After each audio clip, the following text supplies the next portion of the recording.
Sejam muito bem-vindos à Fonte São Paulo. É muito bom estar de volta. Essa foi a primeira vez na minha vida ministerial, e eu estou com um pouco mais de 20 anos já nessa brincadeira, que eu tirei 30 dias de férias. Você acredita nisso? 30 dias de férias, eu tirei 30 dias de férias. Como vocês sabem, eu venho passando por algumas situações de estafa mental, com cansaço acumulado. E o presbitério achou por bem que era melhor que eu saísse de férias do que ficasse aqui esse mês. E uma das coisas mais legais de sair de férias, durante um período tão grande, é poder ver que a nossa igreja, ela funciona e continua funcionando muito bem, e perceber que você é profundamente desnecessário em casa é muito bom, é recompensador. Eu estive acompanhando as mensagens durante as férias, estive aqui na última presencialmente. Eu queria dizer que é um privilégio poder estar em uma comunidade onde nós somos tão bem representados na hora do ensino das Escrituras. Queria agradecer o presbitério, na pessoa do Ami, que pregou junto com o Murilo, nessas férias, nesse período de julho, especialmente o Murilo, que tem trabalhado aqui com a gente há bastante tempo, e vocês sabem que ele tem servido de maneira exemplar já com a gente aqui há algum tempo. Já são alguns anos trabalhando junto, como presbítero da igreja também já há alguns anos. Mas o nosso sonho é ver o Murilo parte da equipe pastoral, como alguém contratado para fazer esse trabalho. E vocês sabem, eu sei que Deus tem usado a vida dele na nossa igreja, e é um grande privilégio para nós poder dizer que esse é resultado de um longo trajeto que Deus tem feito na vida dele, e é nosso privilégio ver isso acontecer agora. Então, eu gostaria que você, quando tivesse a oportunidade, encontrasse Murilo, a Ami, que pregaram também, pudesse agradecê-los também pelo empenho e dedicação. E se você quiser incluir na sua lista de oração, nosso desejo de ver o Murilo como parte da nossa equipe pastoral contratada para servir com a gente, coloque isso em oração, porque esse é o nosso sonho para os próximos meses, para os próximos anos da nossa comunidade. Mas uma outra coisa que é boa de voltar de férias é iniciar uma nova série. Com meu pastor e mentor, eu descobri que existem duas grandes alegrias na vida do pastor. É terminar uma série e começar outra. Terminar é um alívio muito grande, mas começar outra é uma grande alegria. Sempre é uma grande alegria. Essa nova série nós estamos intitulando Educação de Pais. E o desejo dessa série é apresentar para vocês, pais, princípios das Escrituras que podem nortear o teu trabalho como educador dentro de casa. Nós olhamos para as crianças e vemos o caos que às vezes elas causam, e nós pensamos que o problema está nas crianças, mas na verdade não é isso que acontece. As crianças chegaram pecadoras como todas as outras. A bagunça que ela causa na sua casa, a desobediência que ela causa na sua casa, já veio de defeito de fábrica, é assim mesmo. O que nós precisamos é de pais que saibam como educar esses pequenos pecadores que chegaram dentro de casa. E você deve estar se perguntando, por que falar sobre uma série sobre isso no domingo? Porque nós somos uma igreja, como uma igreja nós somos uma grande família. Nós, pais, nós temos os nossos filhos, e nós queremos que eles sejam criados, mas nós, como comunidade, queremos que essa comunidade seja marcada por valores bíblicos. E nós queremos que essa família de fé seja orientada pelos mesmos valores apresentados nas Escrituras. Mas você pode dizer, mas eu não tenho filho, pastor, e aí, o que eu faço?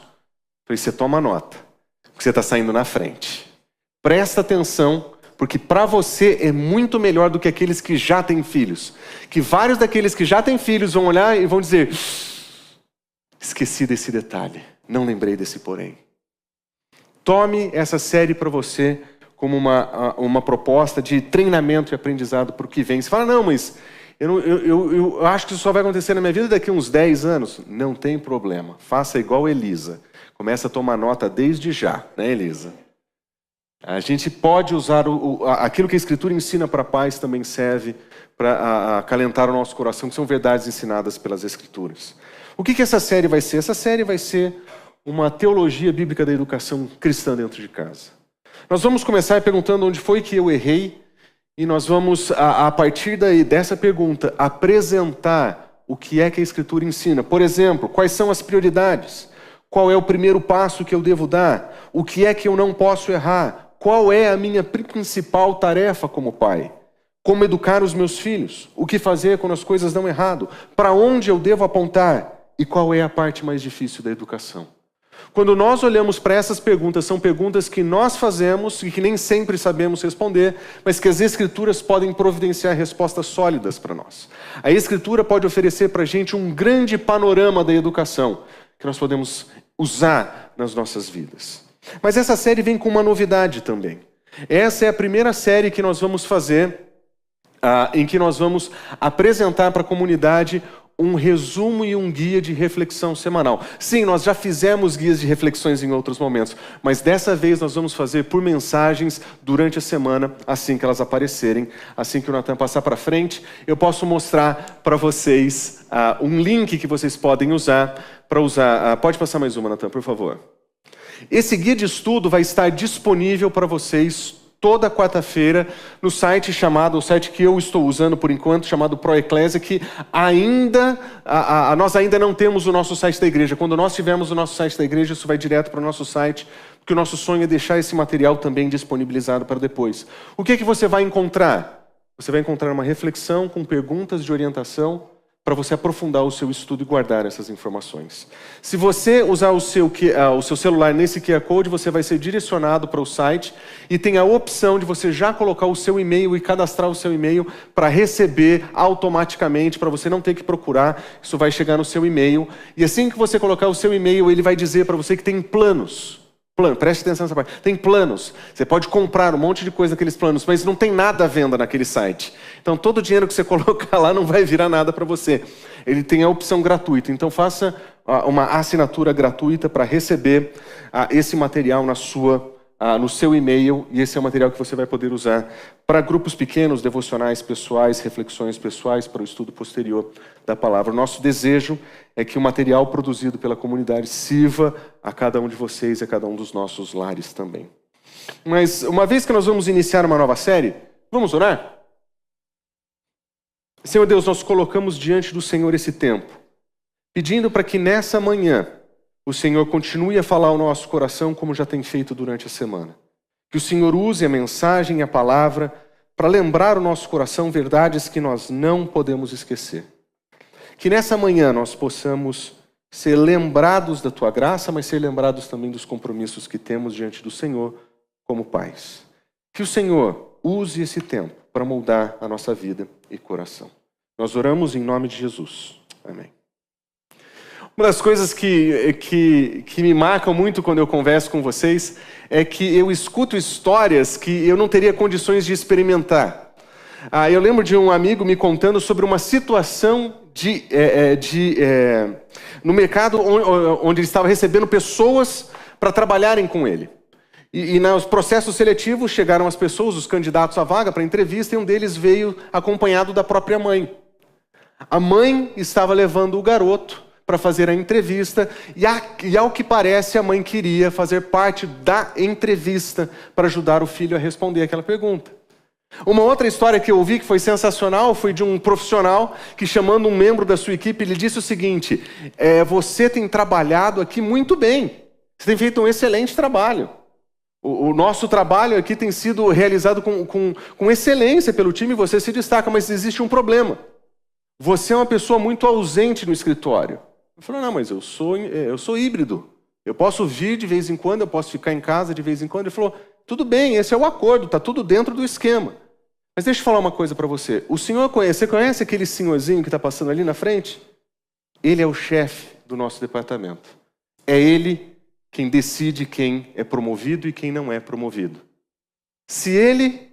qual que é o nome dele? O garoto sabia o nome dele. Ele falou assim, mas ele sabe o seu nome? Ele falou, provavelmente não. Ele sabe por que ele não sabe o seu nome? Você nunca está aqui quando ele está. Eu posso fazer uma boa propaganda para você, mas ele nunca te viu. E foi uma surpresa para aquele garoto descobrir que estar presente no trabalho é mais do que realizar tarefas. É estabelecer relacionamentos e, quem sabe, cultivar relacionamentos com o chefe. Acredite, com o chefe. E que isso pode ser bom para a carreira profissional dele. A impressão que eu tenho é que os jovens, eles não estão prontos mais para o nosso mundo. Nós estamos vendo uma geração de jovens chegando no mercado de trabalho sem terem condições de enfrentarem o mercado de trabalho. O mercado de trabalho é opressor, o mercado de trabalho é ruim. E há alguns anos isso vem se manifestando em alguns movimentos. Você já deve ter ouvido do movimento Quiet Quitting. O que é o movimento do Quiet Quitting? Que, na verdade, é um grande projeto que esses jovens desenvolveram para fazer, segundo a descrição da pesquisadora nesse jornal eletrônico, dizer: eles passam a fazer o mínimo necessário, o básico, para não serem mandados embora. E olha só como ele explica. Em resumo, esses jovens dizem o seguinte: olha, eu descobri que trabalhar é muito chato e eu quero deixar essa chatice do trabalho em um quadrado isolado porque eu quero fazer outras coisas com a minha vida. Então eu vou fazer o mínimo necessário. Eu vou fazer o mínimo necessário porque assim eu venho para esse lugar que chamam de trabalho, resolvo algumas pendências e vou embora. Posteriormente, um outro movimento se desenvolveu chamado de segunda-feira mínima.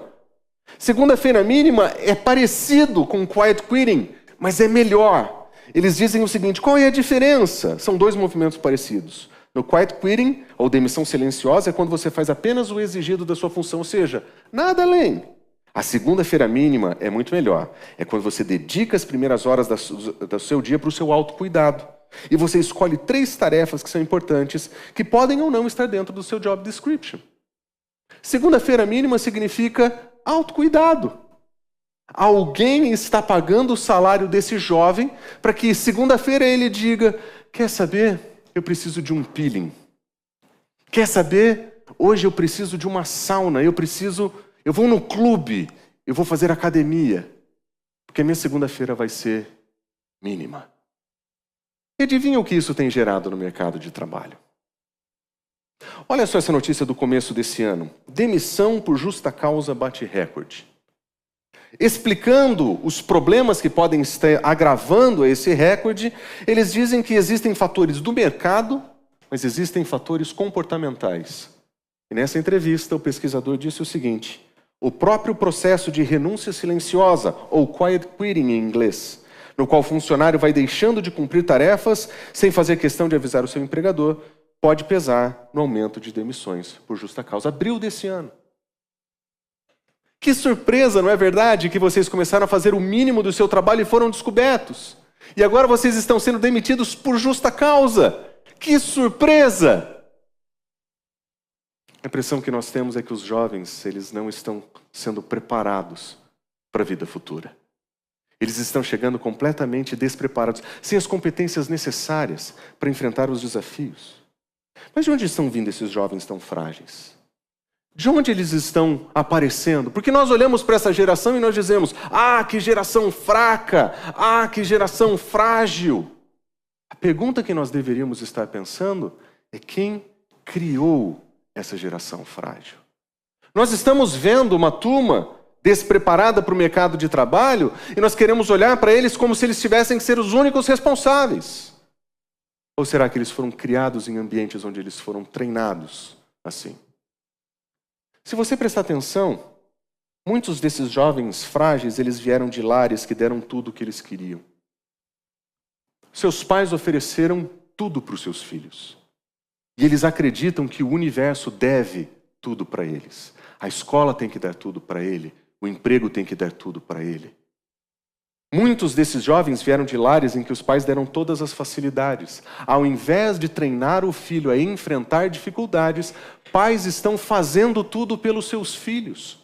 Você já viu competição de evento de ciências na escola do seu filho? E você vê a 4ª série apresentando um projeto e de repente tem uma computação holográfica que você viu que não foi a criança que fez. Você sabe que ela não tem condição. Todas as outras fizeram com argila e massinha. O Enzo veio com um computador biônico. A gente sabe que foi o papai e a mamãe. Pais que tratam seus filhos como realeza. Os filhos estão dentro de casa e eles vivem como reis.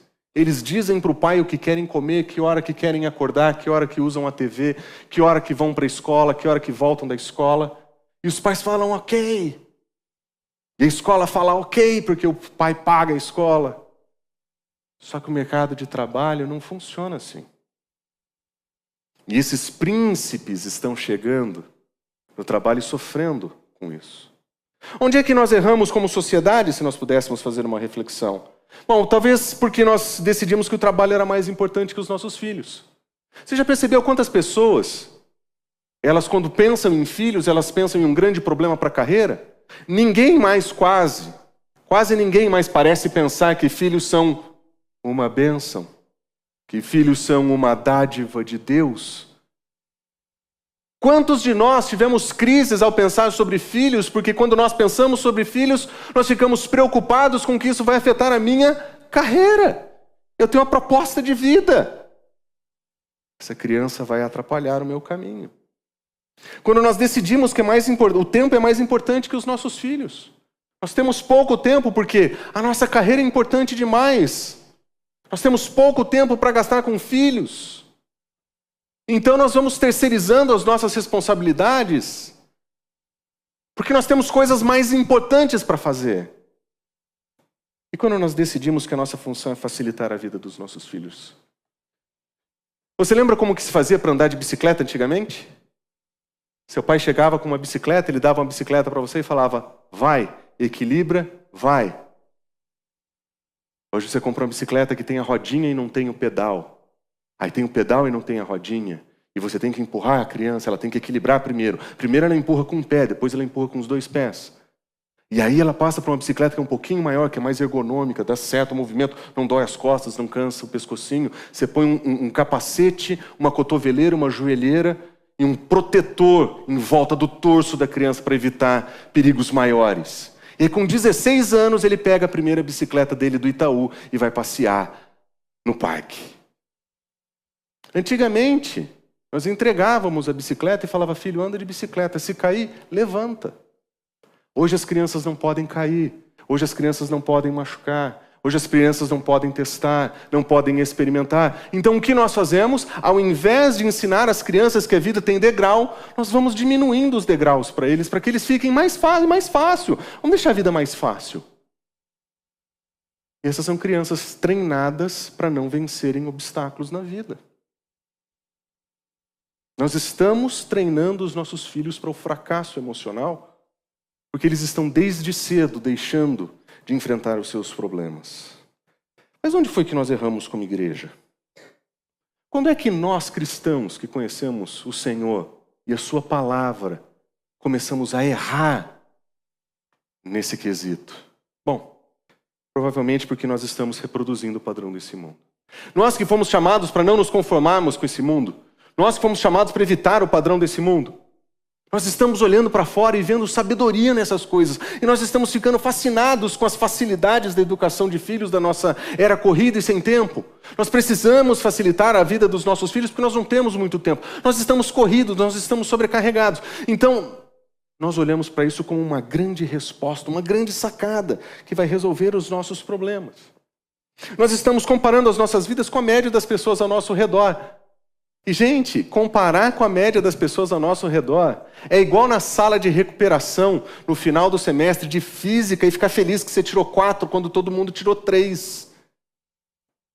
Está todo mundo reprovado.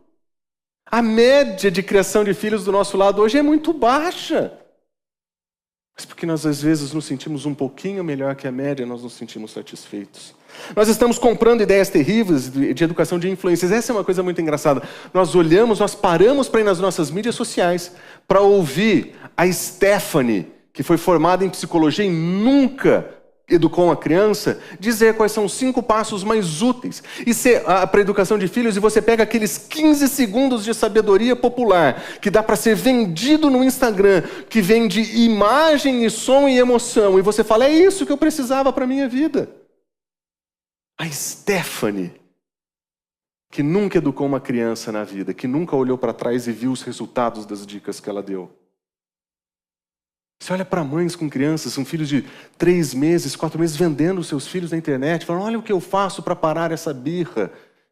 Aí você olha aquele vídeo e fica preocupado, onde essa criança vai parar? Será que daqui 20 anos mamãe vai gravar um vídeo feliz? Nós estamos cercados de pessoas que fazem exatamente o que nós fazemos e nós achamos que é normal. Como igreja nós erramos quando nós passamos a olhar para os lados e ficarmos satisfeitos. Mas a pergunta mais difícil de ouvir é a pergunta que infelizmente nós pastores temos que ouvir. Porque nós pastores, nós estamos nos bons momentos e nos maus momentos da vida de vocês. Nós somos convidados para o casamento, nós somos convidados para o funeral. Mas o dia mais triste e a pergunta mais difícil que nós ouvimos é, onde foi que eu errei? Quando pais chegam com seus filhos adolescentes e jovens, e eles olham para a gente e dizem, onde foi que eu errei? Você sabe por que me dói ouvir essa pergunta? Porque ainda que eu saiba a resposta para essa pergunta, ela não ajuda. Ela não promove conforto, ela não ajuda em nada. De que adianta um diagnóstico quando o problema já se manifestou? Ela não vai dar conforto para o pai, ela não vai oferecer consolo para a mãe. Saber responder essa pergunta frustra o meu coração, porque nem a resposta certa ajuda. Quando o vinho já derramou, não tenho o que fazer para recolher.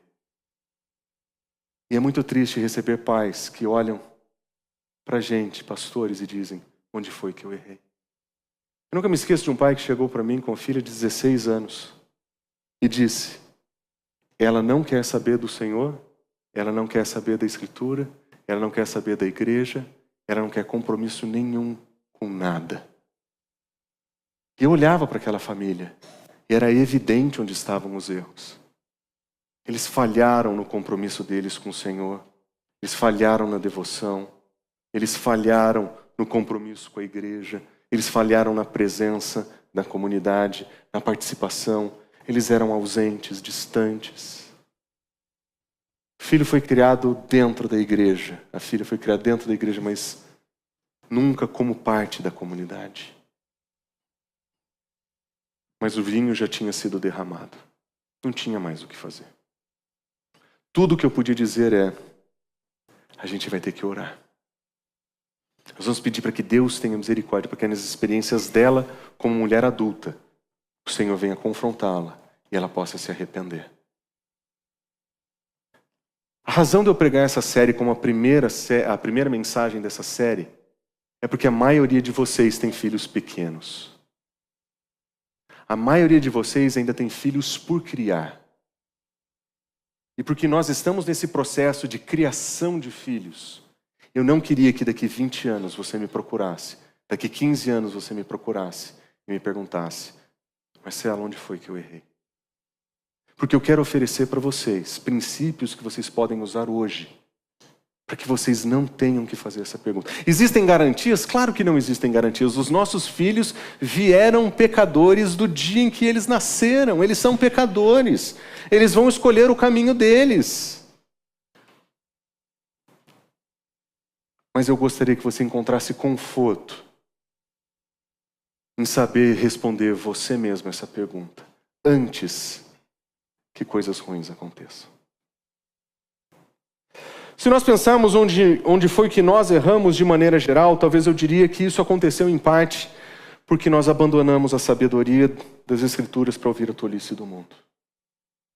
Queridos, as pessoas que chegam com seus filhos com problemas para nós, são pessoas que abandonaram a sabedoria da Escritura. Eles seguiram um caminho diferente do que aquilo que foi proposto pelo nosso Senhor.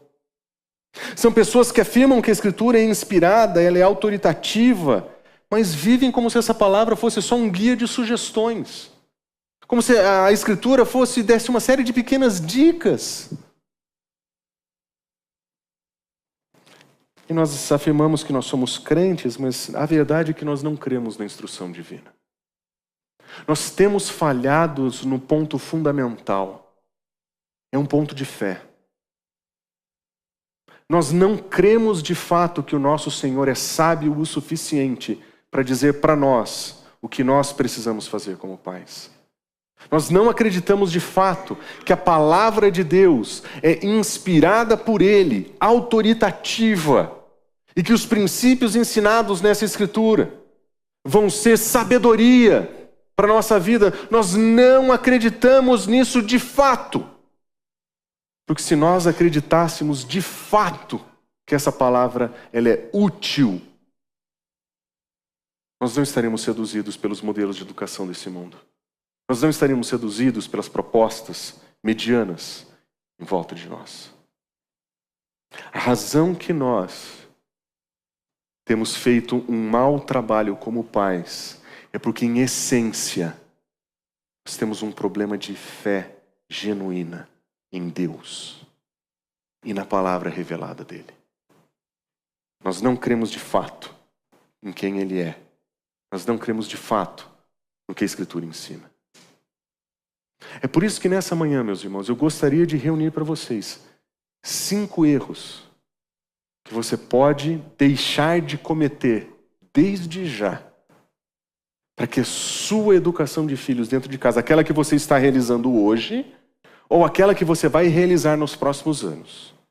5 princípios, 5 erros que você pode passar a evitar a partir de hoje, para que na sua casa você tenha consciência limpa de dizer diante de Deus: eu fiz o que podia ser feito. Se meu filho escolher o caminho das trevas, eu sei que eu fiz a minha parte. Para que vocês não precisem chegar daqui a alguns anos e se perguntar onde foi que nós erramos. O primeiro que eu gostaria de mostrar para vocês é o conceito de autoridade. Nós estamos vivendo em uma fase que tem muito problema com a palavra autoridade. Nós confundimos a autoridade e autoritarismo muito fácil. E quando nós confundimos essas duas ideias, nós evitamos o autoritarismo abandonando toda a autoridade.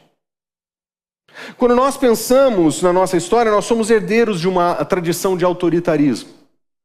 Se você já conversou com seus pais, com seus avós, você já ouviu falar de uma palmatória. Nós desenvolvemos uma aversão à autoridade porque nós ouvimos a história de crianças que foram criadas na escola com uma palmatória. Nós vimos crianças que eram criadas em um ambiente repressor, de autoritarismo. E porque nós temos aversão à palmatória e ao autoritarismo da escola, nós criamos um novo cenário, que é o cenário do espancamento do professor. Todo mês nós recebemos nas nossas mídias sociais mais uma notícia de um professor que é espancado em sala de aula, por causa de celular, por causa de nota, por causa de reprovação. Porque nós abandonamos o conceito de autoridade por medo do autoritarismo, nós criamos jovens que não têm temor, que não têm respeito. Nós saímos das cintadas nas costas das crianças para o assassinato dos pais. Ano passado nós ficamos chocados em saber que o garoto matou o pai, matou a mãe e a irmã por causa de uma desavença em função do celular. Vocês lembram dessa notícia? Eventos desse tipo estão aumentando. Por quê? Porque na tentativa de evitar o autoritarismo, nós estamos abandonando toda a autoridade. Nós passamos a acreditar que qualquer exercício de autoridade é um exercício de autoritarismo, e essa confusão é um problema. E para tentar resolver isso, nós decidimos criar filhos evitando o autoritarismo. Nós eliminamos a autoridade dos pais. Nós criamos filhos sem respeito a autoridades. Crianças que não conhecem o conceito de obediência. Crianças que não sabem receber ordens ou que nunca receberam ordens. Gente que não tem temor pela consequência dos seus atos. Quando nós tiramos a autoridade de dentro de casa, tentando evitar o problema do autoritarismo, que é um problema, nós tiramos das crianças os seus limites, a sua obediência, o seu senso de responsabilidade. Só que esse princípio é completamente antagônico ao próprio Deus. O abandono da autoridade é completamente antagônico a quem Deus é. Quando eu falei para vocês que nós temos um problema de fé, eu quis dizer um fé em questões básicas. Como é que nós afirmamos que o nosso Deus é Senhor, soberano sobre todas as coisas? Todas essas expressões descrevem a autoridade que Ele tem. Ele é o exemplo de autoridade perfeita e Ele não é autoritário. Ele é o exemplo de autoridade perfeita sem autoritarismo. Mas ao invés de usá-lo como modelo, nós olhamos para o mundo. E nós evitamos o autoritarismo e a autoridade ao mesmo tempo, sem reconhecer que isso é uma violação do nosso próprio entendimento de quem Deus é. Deus é a autoridade suprema, soberana. Mas Ele não exercita a sua autoridade com autoritarismo. Ele é duro, mas Ele é gracioso. Ele é severo, mas é misericordioso. Nós conhecemos a autoridade absoluta.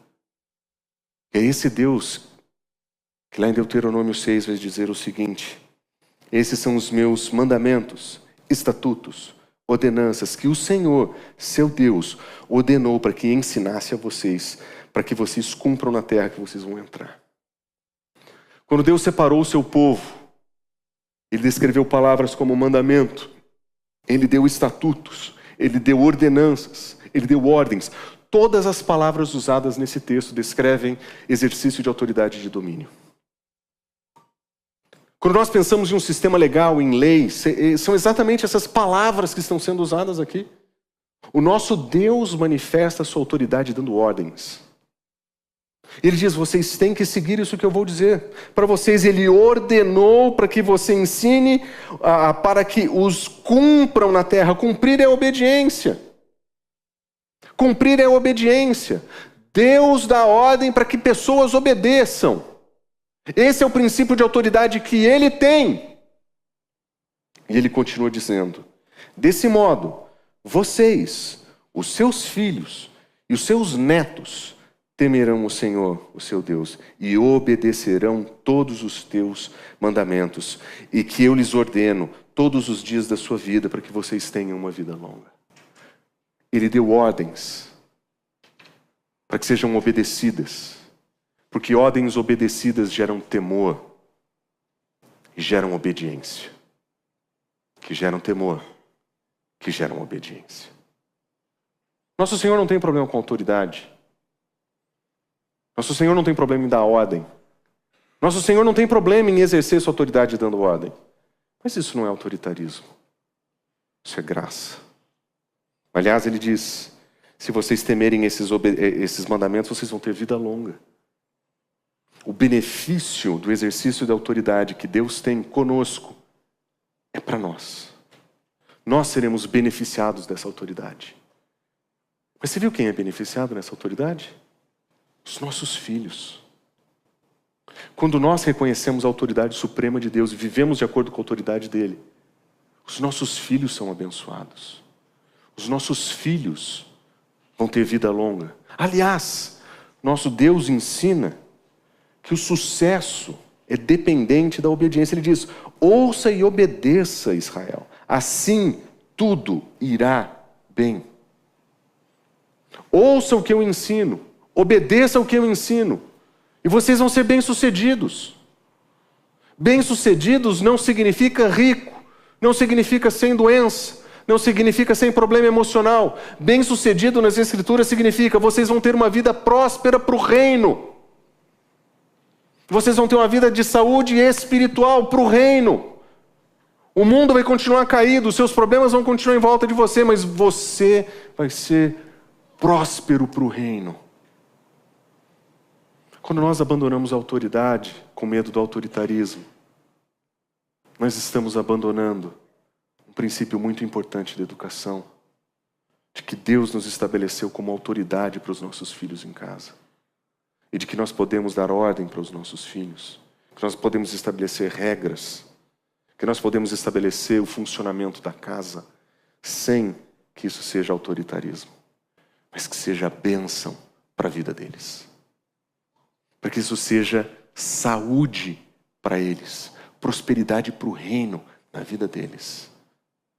O abandono da autoridade faz mal para os nossos filhos.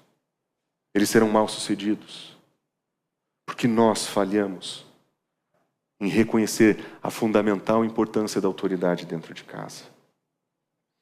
Um outro erro que comumente acontece na vida das pessoas é a questão da idolatria, que é a confusão entre excelência e idolatria. Nós queremos ser os melhores pais do mundo. Eu não me reuni com um pai ainda que tenha como meta ser o pior pai.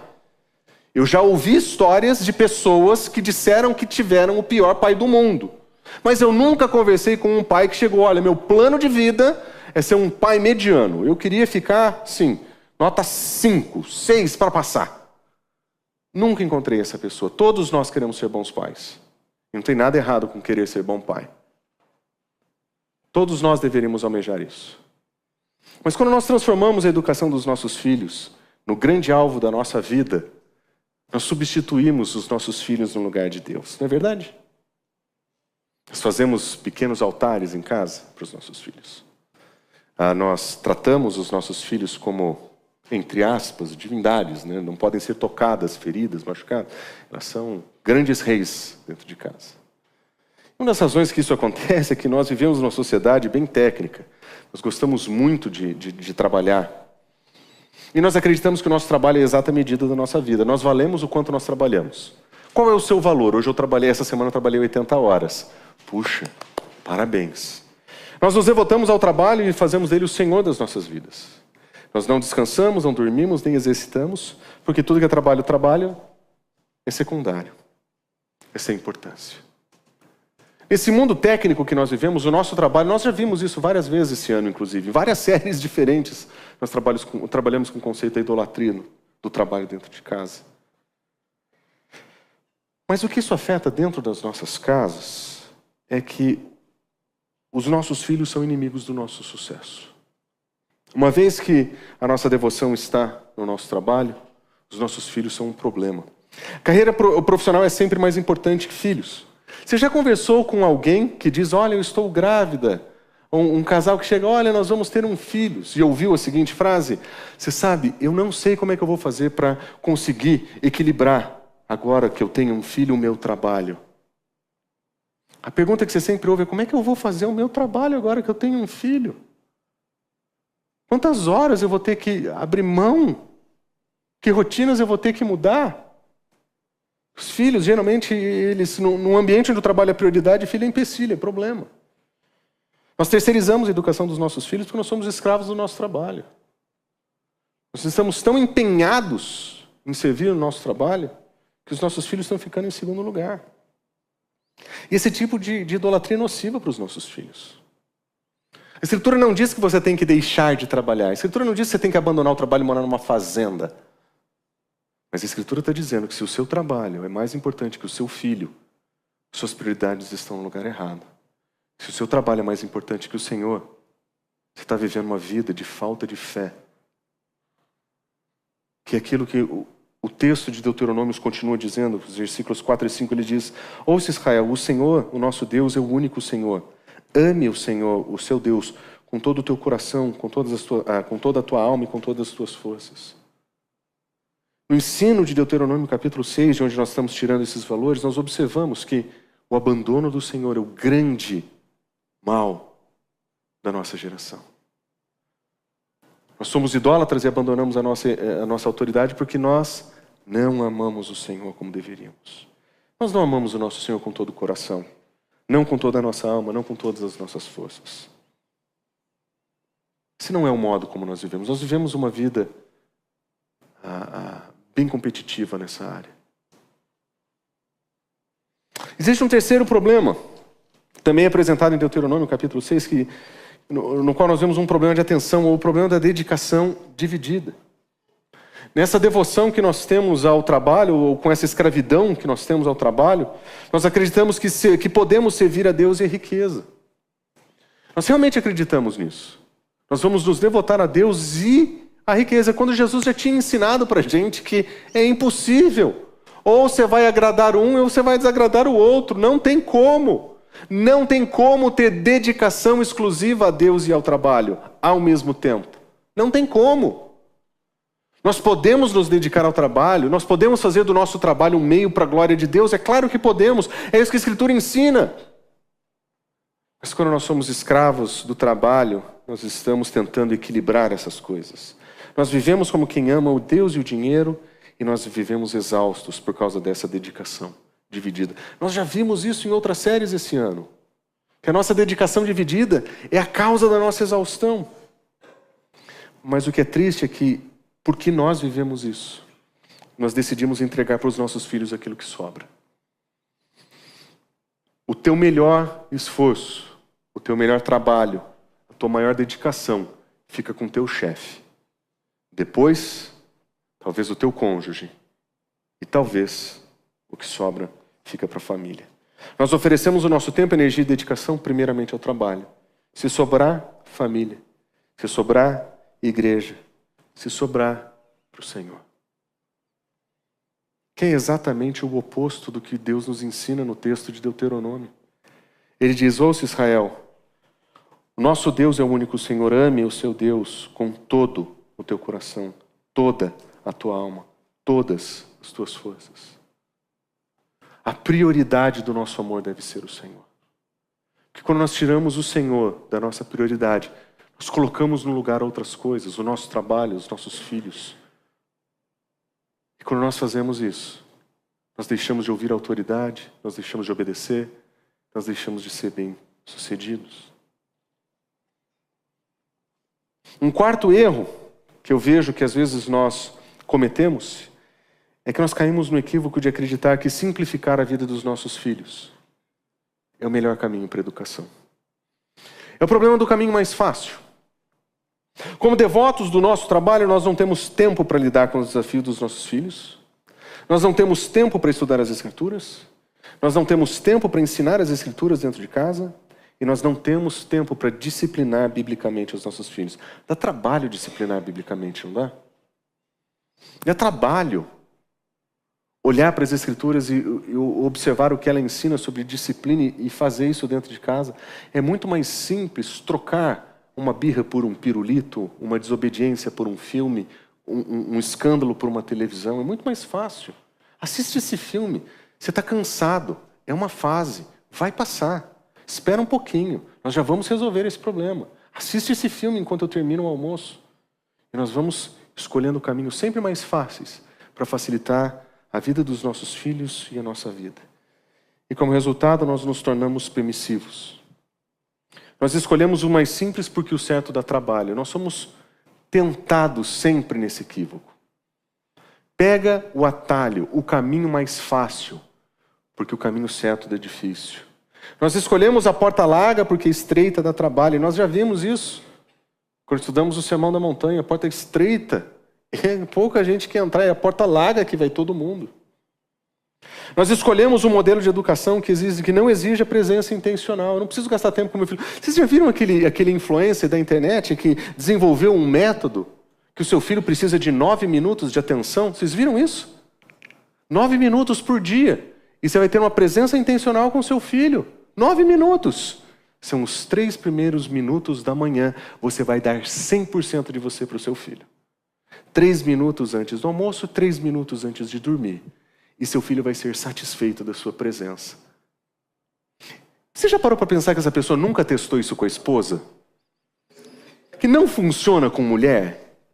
Já pensou, imagina fazer isso com o seu chefe, 9 minutos do meu trabalho. Ó, chefe, 9 minutos você vai ser supimpa para você. Os 3 minutos da minha manhã você vai ver, mandar e-mail como louco. Não funciona no trabalho. Não funciona com relacionamento. Mas com certeza vai funcionar com o filho. Seu filho vai falar, ufa, mamãe gastou 9 minutos comigo hoje. Sou uma pessoa emocionalmente satisfeita. Truco marreco. Eu peço 6, 9 e 12 nessa aí para você. Por que nós escolhemos 9 minutos de presença intencional? Porque a gente não tem tempo. E nós escolhemos não discipular os nossos filhos dentro de casa. Isso é uma tragédia. Nós queremos que os nossos filhos sejam parecidos com Cristo Jesus, mas eu não quero gastar 10 minutos, 20 minutos, 50 minutos com ele por semana para que ele seja parecido com Jesus. Eu vou deixar a mídia social definir quem ele é, vou deixar a televisão definir quem ele é, porque eu estou muito ocupado. O caminho mais fácil é sempre pior. O caminho mais fácil, ele nunca compensa a longo prazo. Crianças que foram frutos de pais que tomam atalhos, geralmente manifestam problemas sérios na vida futura deles. Por quê? Porque talvez com 3 meses, 6 meses, 1 ano, talvez a criança não tenha entendido que só 9 minutos não dá. Mas tenta fazer só 9 minutos com uma criança de 5. Senta com um pré-adolescente e gasta com ele 9 minutos. Não dá. Em 3 minutos ele nem terminou de contar a história. Porque o Michael, que é primo da Rebeca, que estava conversando com o Jason do lado da Patrícia, estava falando, a hora que você viu, você nem sabe onde está a história. E nem terminou a história, você falou, brigadão, vou embora. Não funciona. O caminho mais fácil é destrutivo para os nossos filhos. Nós precisamos voltar para o texto de Deuteronômio 6 que nos diz que todas essas palavras que eu lhe ordeno estejam no seu coração. Você vai parar de ouvir o que esse mundo está ensinando. E o seu coração vai ser cheio das minhas palavras. É isso que Deus está pedindo para nós. E Ele vai dizer que essas palavras estejam no seu coração, que eu lhes ordeno, e você vai ensinar com persistência aos seus filhos. Por que você acha que tem que ensinar com persistência? Porque as crianças não querem ouvir. Nós temos dificuldade com isso. As nossas crianças precisam ser ensinadas com persistência, porque não é fácil. Ensinar com persistência significa que o caminho é difícil, que a porta é estreita. Ensinar com persistência significa que nós vamos ser tentados a desistir, que nós não vamos ter perseverança, que nós vamos falhar com a continuidade desse processo. Ensinar com persistência assume que o caminho mais fácil é o caminho pior. Nós precisamos parar de ouvir o que esse mundo ensina e voltar os nossos olhos para a palavra, voltar o nosso coração para o Senhor. A palavra de Deus tem que estar habitando no nosso coração de maneira tão rica que na nossa casa nós vamos ser propagadores da mensagem dele, não da mensagem desse mundo. Você fala, pastor, minha vida é corrida, é acelerada, eu gasto horas no trânsito. Tudo bem. O tempo que você tem na sua casa, lembre-se, é um lugar de ensino e de instrução da verdade. Mais importante que jogar videogame é ler as Escrituras. Mais importante do que dar tablet é olhar para as Escrituras. Mais importante que mandar os filhos brincar é gastar tempo persistindo em ensinar os nossos filhos. Nós não podemos abandonar a nossa função. Nós não podemos acreditar que o mais fácil vai ser melhor. Aquilo que o Senhor espera de nós como pais exige persistência e dedicação. Mas o quinto erro que eu gostaria de mencionar é o erro da omissão, que é essa educação mais distante que a gente tem visto nos nossos dias. Nós estamos vivendo dias em que a educação ela é meio que manejada por diferentes veículos. Mas como pais permissivos, nós deixamos que os nossos filhos façam o que eles quiserem. Porque dá muito trabalho cuidar do filho. É mais fácil carregar o meu filho que sabe andar do que confrontá-lo pela sua preguiça, não é verdade? É muito mais fácil. Fala, vem cá, vai filho, vai. Não dá, tá mandando muito trabalho, vai, vamos. Com 1 ano dá, com 2 anos dá, com 8 anos não vai dar. Com 8 anos você vai estar jogando joca em pô, para ou ímpar, para ver quem que toma a decisão de para onde vocês vão. Porque ele não foi confrontado lá, agora ele já responde, já sabe articular. Com 16 anos, formado em Direito sem ir para a faculdade. Não foi treinado lá atrás? Você vai ver onde vai parar.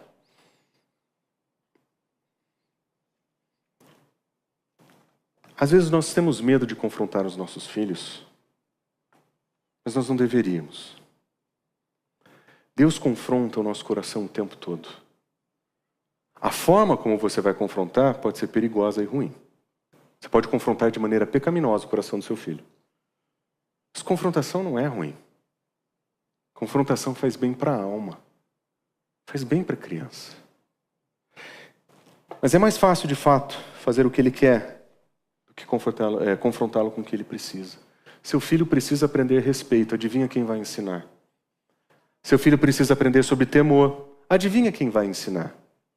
Seu filho precisa aprender que existem limites. Você já viu o pai falando para uma criança pulando? Fala assim, vai com calma, olha as outras pessoas. Esse é um princípio para a vida. Não dá para você saindo fazendo o que você quer, sem consequência. Existem outras pessoas em volta de você. Seu filho precisa aprender como se comportar nesse mundo. Seu filho precisa aprender que o temor genuíno a Deus vai ser manifesto em obediência. Seu filho precisa aprender que obediência é um sinal de virtude. Seu filho vai precisar entender que ele é pecador, desesperadamente corrupto, carente da graça de Deus. Adivinha quem precisa ensinar isso para os seus filhos? Na igreja, no nosso mini-fonte, nosso ministério infantil, nós vamos participar com você nesse processo. Nós vamos fazer dominicalmente isso com seus filhos. Mas nós estamos trabalhando ao lado de vocês. Se vocês não trabalharem com essas crianças em casa, 1h30 de domingo não vai resolver. O que é triste é que eu acho que somos nós que estamos criando os futuros jovens frágeis do amanhã. Esses jovens que nós olhamos e falamos, não acredito, de onde vieram essas crianças? E talvez a triste notícia é que talvez elas estejam saindo das nossas casas. Porque nós temos falhado. Estamos criando gente que não tem senso de autoridade mais. Gente que não sabe resolver problemas da vida. Gente que não tem sabedoria bíblica para enfrentar a vida. Gente que não tem nem temor, nem amor a Deus. Sabe por quê? Porque não foram ensinados com persistência em casa. Quando nós olhamos para essa geração chegando no mercado de trabalho, isso deveria ser um alerta para nós. A grande maioria de nós está em um processo de criar filhos ainda.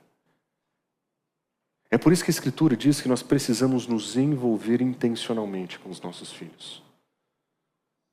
O texto de Deuteronômio 6 continua dizendo o seguinte, você vai falar sobre essas palavras que tem que estar no seu coração, essas palavras de amor a Deus sobre todas as coisas que está cheio no seu coração.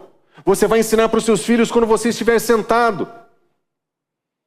E aí tem uma coisa que a gente faz bastante nessa cidade, é ficar sentado dentro do carro. A gente fica sentado o tempo inteiro. No mundo antigo, a ideia de estar sentado muito provavelmente descrevia alguma coisa informal, ou talvez até uma coisa mais formal, me desculpe, algum ambiente um pouquinho mais controlado de ensino. Mas para nós sentamos à mesa, nós sentamos no carro, nós sentamos no parque. A proposta de Deus é, ensina com persistência nesses momentos. Use momentos para ensinar os teus filhos. Ele continua dizendo, quando em casa e quando andar pelo caminho, se você estiver andando, indo fazer alguma atividade, alguma coisa mais informal, você foi para o clube, ensine persistentemente. Como é que nós fazemos isso? Incluam o Senhor na sua vida. Fala do Senhor no café da manhã.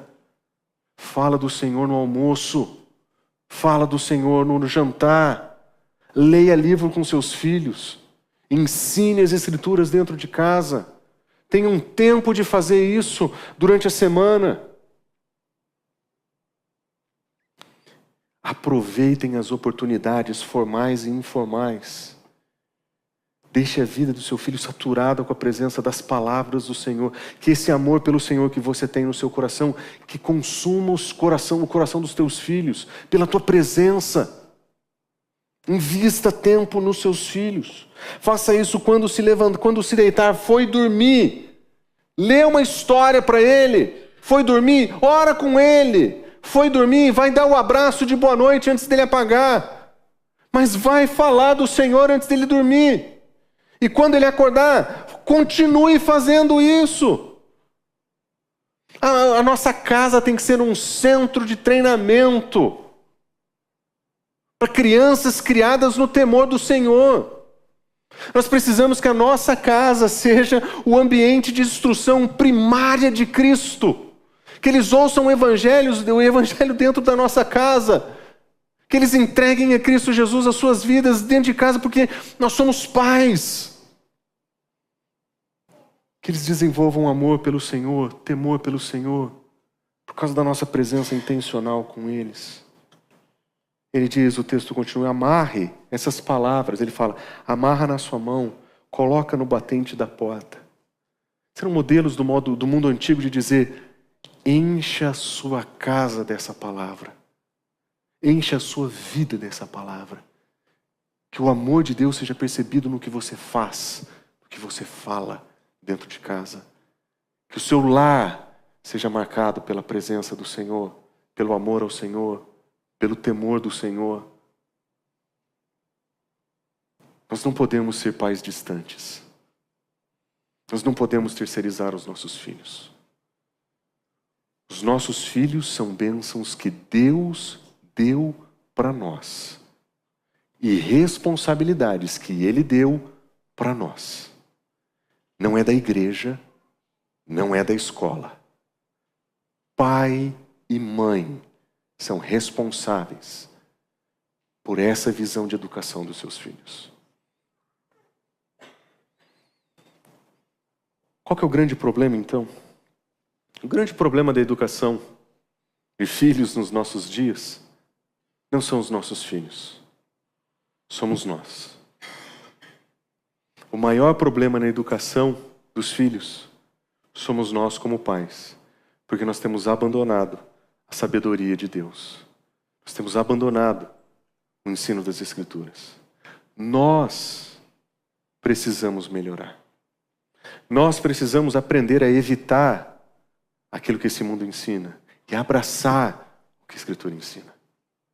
Nós precisamos deixar de lado os ensinos falhos desse mundo. Nós precisamos ter uma visão que Deus tem sobre os nossos filhos. Eles dão trabalho? Dão. Causam cabelo branco? Sim. Cansam a gente? Com certeza. Mas eles são a bênção de Deus. São a bênção de Deus. Eles nasceram em um lar onde os seus pais amam o Senhor. Eles nasceram em um lar onde eles podem aprender a amar o Senhor. Eles nasceram em um lar onde eles podem ser treinados na graça desde cedo. Um privilégio que Deus deu para nós como pais. Nós precisamos voltar o nosso coração para a visão que Deus tem da educação de filhos. Mas se você prestar atenção, a grande solução dos problemas que nós vimos não é um conjunto de princípios pragmáticos. Os 5 erros que nós vimos, eles não têm 5 pontos, 5 modelos, 5 listinhas do que você deve fazer. O que nós vimos é que nós não precisamos de um ajuste de rota. Nós estamos mais ou menos alinhados, nós só precisamos de alguns detalhes. Também não está falando de um outro estilo, um novo estilo de educação que nós vamos pegar como um grande modelo. Se você ouviu o que Moisés falou em Deuteronômio capítulo 6, com clareza, lembrando dos alertas que nós observamos no texto, se você prestou atenção, a proposta que Deus tem para a gente hoje é arrependimento. Nós precisamos nos arrepender daquilo que a gente tem feito até aqui. Lembra que eu falei que um problema que nós temos na educação hoje é uma questão de fé? Lembra que eu mencionei para vocês que é uma questão de fé em quem Deus realmente é e no que a palavra dele realmente ensina? Nós estamos falhando no básico. Todos os erros que nós observamos, eles acontecem nas nossas vidas porque nós abandonamos a imagem bíblica de quem Deus é. E a imagem que as Escrituras ensinam sobre a sabedoria de Deus revelada na palavra. E nós precisamos nos arrepender por isso. Nós precisamos entender que, como pais, nós precisamos voltar ao modelo bíblico. Nós precisamos reconhecer que nós temos falhado como pais que não têm seguido o modelo das Escrituras. Nós precisamos confessar esses erros diante de Deus e dizer: Senhor, tenha misericórdia da minha vida, porque eu não tenho feito de acordo com a tua palavra. E nós vamos mudar. Porque é isso que arrependimento significa. É entender, reconhecer, confessar e mudar. O meu desejo em apresentar essa mensagem para vocês hoje, como eu já mencionei, é para daqui 15 anos você não venha me procurar dizendo onde foi que eu errei. Porque você decidiu que era hora de arrepender e fazer diferente. Era hora de arrependimento e mudança. Meu desejo e oração é que esse lembrete da palavra de Deus apresentado hoje sirva para uma semana de reflexão, sirva para uma semana de relembrar o que nós precisamos fazer, mas que seja um encorajamento para você, porque ainda dá tempo. Nosso Senhor é misericordioso, Ele é longânimo, ainda dá tempo. Você fala: meu filho já tem 14 anos. Dá tempo. A gente vai fazer o que precisa ser feito para que os nossos filhos ouçam a instrução de Deus persistentemente dentro de casa. Ainda dá tempo. Seus filhos são crianças. A maioria dos nossos filhos estão na fase em que nós podemos implementar muitas mudanças. Aproveite o dia que se chama hoje. Aproveite a oportunidade que o Senhor dá hoje para que você mude. Pare de ouvir o mundo. Volte para o Senhor. É a sabedoria de Deus na Escritura que precisa coordenar. E volte à visão que Ele tem, para que você não corra o risco de cair nos 5 erros que nós mencionamos aqui. Tem muitos outros, mas esses 5 sempre aparecem na vida daqueles que deixaram a desejar no seu papel de pais. Aproveite essa mensagem como um grande encorajamento. Talvez ela tenha sido confrontadora para você, mas o meu desejo é que ela seja encorajamento para a sua vida. Para que você mude onde precisa mudar e abrace a visão que Deus tem. E nessa série, nas próximas semanas, nós vamos desenvolver pequenas partes desse grande projeto de educação de pais que a Escritura tem para nos ensinar. Vamos orar?